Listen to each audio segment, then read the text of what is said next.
কাছে দুইটা অভিযোগ ছিল। এক নম্বর অভিযোগে ছিল আপনার মোল্লারহাট পুরাতন ফেরিঘাট, যেটা এখানে একটা রাস্তা এবং একটা বক্স কালভার্ট নির্মাণ করার কথা ছিল। তো রাস্তাটা ওখানে হয়েছে, কিন্তু বক্স কালভার্টটা ওখানে না হয়ে আপনার দত্তপাড়ায় এখানকার যে সাবেক আওয়ামী লীগের সভাপতি মাহবুব সাহেবের ওখানে ওনার একটা ফ্যাক্টরি আছে, মানে ফিড মিল ফ্যাক্টরি।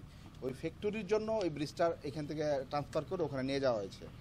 তো ওই একটা সরকারি প্রজেক্ট যদি হয় তাহলে সেটা জনকল্যাণে করা হয়, সাধারণত জনগণের চাহিদার প্রেক্ষিতে। কিন্তু আমরা সরজমিনে ভিজিট করে দেখেছি যে বক্স কালভার্টটা করা হয়েছে সেটা শুধুমাত্র ওই যে মাহবুব সাহেবের যে ফিড মিলের জন্য যাওয়ার জন্য ওই ব্রিজটা বক্স কালভার্টটা করা হয়েছে।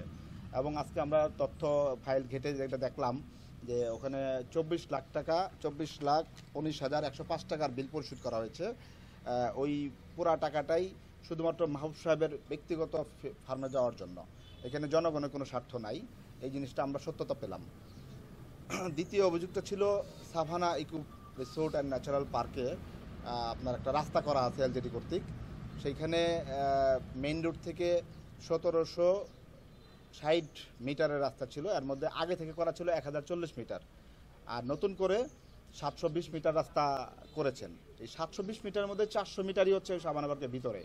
তো সাভানা পার্কটা একটা ব্যক্তি মালিকানাধীন ফার্ম, সেইখানে সরকারি টাকায় এই রাস্তাটা করছে, এটাও আমরা তথ্যগতভাবে পেলাম। এবং ওখানে মোট 77 লাখ টাকা বাজেট ছিল, যার মধ্যে পার্কের ভিতরে যদি আমরা 400 মিটার ধরি তাহলে 42,04,732 টাকা এখানে সরকারি টাকায় ওই পার্কের ভিতরে রাস্তাটা করা হয়েছে।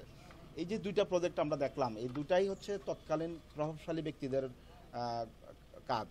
মানে ওখানে প্রভাবশালী ব্যক্তিদের দ্বারা সরকারি কর্মচারীরা প্রভাবিত হয়ে এই ধরনের জনগণের টাকা দিয়ে ব্যক্তিগত যে কাজগুলো করেছে, জনগণের টাকার অপচয় হয়েছে, ক্ষমতার অপব্যবহার হয়েছে। এটা দুর্নীতি দমন কমিশনের তফসিলভুক্ত অপরাধ।